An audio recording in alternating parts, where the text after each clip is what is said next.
da elə bil ki, Günay, mənim Azərbaycan radiosuna qayıdışımı əks elətdirdi. Məndə belə bir təəssüratı yarandı.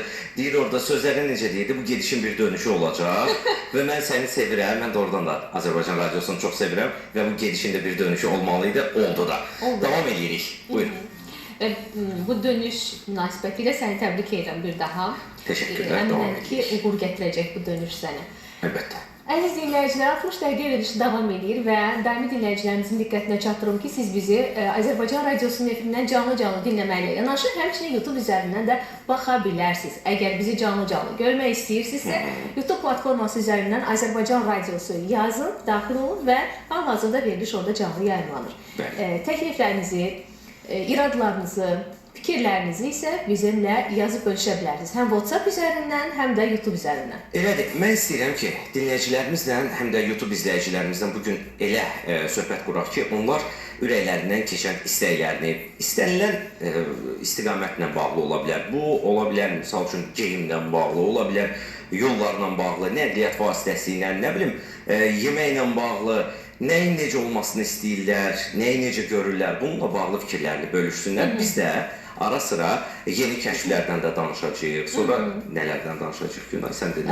Hələ ki onlar sürpriz olaraq qalsın. Demirsən? Amma hal-hazırda yox. O dinləyicilərimiz qarşıdakı dəqiqələrdə olsun, sürpriz olsun. İntizarla dinləməyə davam eləsinlər, amma hal-hazırda biz son 10-15 il ərzində dünyada olan kəşflərdən danışacağıq və bu kəşflər bizə nələri verib, bax ondan danışacağıq. Son 10 ildə, əziz dinləyicilər, alimlər əsasən kosmosla bağlı kəşflər ediblər və yer planetinin yaranması ilə, tarixi ilə bağlı kəşflər ediblər və bu kəşflər ortaya çıxandan sonra yerin tarixinin öyrənilmə prosesi nisbətən asanlaşıb.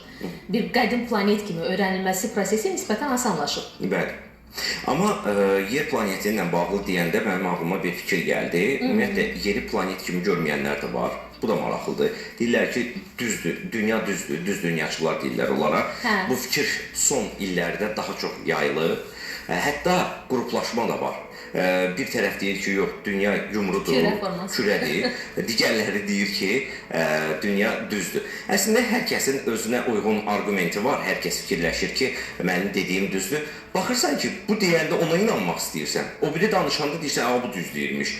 İnsanın bütün fikirləri qarışır. Misal üçün, düz dünyaçılar qeyd edir ki, Magellan dünya səyahətinə çıxanda dünyanı bir dairə vurmuşdu, düzdür? Yaxşı, o əgər götürək də, nə bilim, İspaniyadan səfərə çıxmışdısa, o vaxtı Panama kanalı yox idi, düzdür? Gəlib o qurunu Şimal və Cənubi Amerikanın ortasından necə keçmişdi? Bu maraqlı sualdır. Əgər biz fikirləşdiyimiz kimi planetdirsə, keçməməliydi oradan. Əgər düz dünyadırsa, onda doğru gəlir hər şey.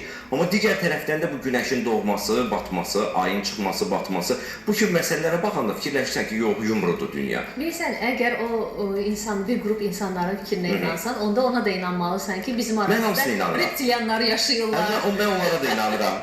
Yəni, bu bilirsən nə yox? Şimdi balaca uşaqlar soruşurlar, əgər yer kürə formasındadırsa, niyə okeandakı sular dağılmır kosmosa? Bu ona bənzəyir. Amma artıq bu sübut olunub ki, yer kürə formasındadır, hətta qütblərdən də basıq formasındadır, tam kürə formasında deyil, oval formasındadır. Elips formasında da deyə bilərik. Mən görməmişəm, görmüsən günü. Bunu alimlər deyirlər. Bunun üçün kosmosa çıxmaq lazımdır, amma kosmosa çıxanda yer kürək formasında görünür. Nə olsun ki, alimlər deyirlər ki, elektromobillər yeni kəşfimizdir və dünyanı ekoloji böhrandan xilas eləyəcək.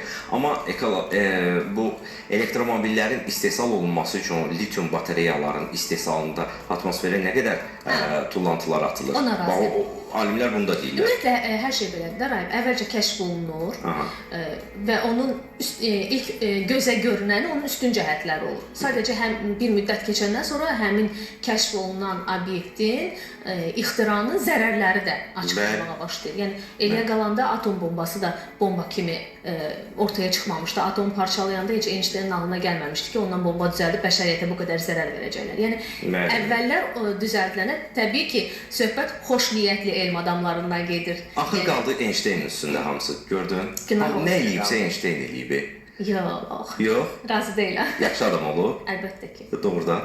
Mən insan kimi o insanın fikirlərinə hörmət eləyirəm. Onun maraqlı bir fotosu var. Onun tanrı anlayışı da maraqlıdır, dünyaya münasibəti də maraqlıdır, insanlara münasibət də maraqlıdır. Onun maraqlı bir fotosu var, görmüsən də, məşhur fotosu. dili çıxardanda. Hə, çox maraqlıdır. O niyə elə şəkil çəkdirib? O əslində onun ad günü, məsələn deyim, o ad günü bir restorandan çıxanda öz ad gününü qeyd eləmişdi dostları ilə. Paparaziya yaxalanıb. Hə, paparaziya yaxalanır və onlar ona əl çəkmirlər, müsahibə almaq üçün. O da bezir, dil çıxardır onlara ki, da məndən əl çəkin. Hə, nədənsə o boyda alim bəşəriyyətin ağlında məhz o şəkillə qalır. O şəkillə qalır. Bəli. Məşhur şəxslərin müəyyən fotoları var ki, Marilyn Monroe'nun maraqlı bir fotosu var. O foto ilə yadda qalıb. Elə Einstein özü və digərləri də hansı ki onların dövründə fotoaparatlar olub, video kameralar olub, onlar belə deyək də yaddaşımızda qalıblar müəyyən fotolarla. Davam eləyək, kəşflərlə bağlı. 2010-cu ildə mart ayında antropoloqlar Sibirdə Denisov mağarasında əl barmağının kiçik bir sümüyünü tapıblar, insana məxsus. Onlar müəyyən ediblər ki, tapıntı insan əcdadlarının əvvəllər bilinməyən, elmə məlum olmayan bir növünə məxsusdur və alimlər bu Denisov mağarasında barmaq sümüyünü aşkar edəndən sonra genetiklər onun üzərində araşdırma apardılar və Neandertalın genomunun şifrəsini açdılar. Şifrəni açıblarsa deməli Neandertal necə əmələ gəlmişdi? Yaxşı da, onu araşdırmaqdansa məncə demirəm araşdırmasınlar. Onların da işi oldu, antropoloqların, onlar durub kosmosu araşdırası deyirlər. Amma məncə keçmişi araşdırıb, o xırda elə detallar var ki, onu bilməsək də olar. Əlbəttə ki... Niyə? İnsanın bəşəriyyəti necə yarandığı sənə maraqlı deyil. Necə yarandığı yox. Hara gedirik, bax o maraqlıdır mənə. Artıq yaranmışıq, bu dövrdə yaşayırıq, bu zamanda yaşayırıq. Bundan sonra necə olacaq?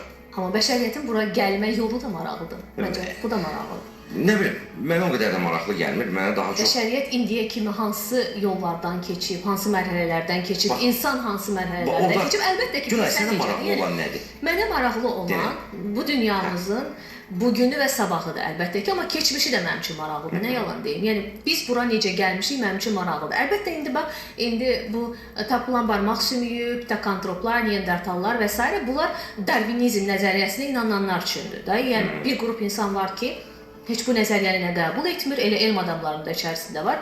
Nə qəbul etmir, nə də qəbul etmək istəmir.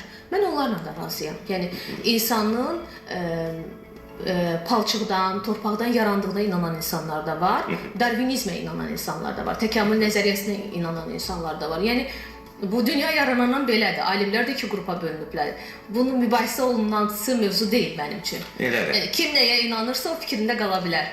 Elədir. Sadəcə öyrənmək, yeni kəşflər maraqlıdır. Maddi kəşflərdən danışırıqsa o heç, amma bir də var ki, nəzəri kəşflər də var.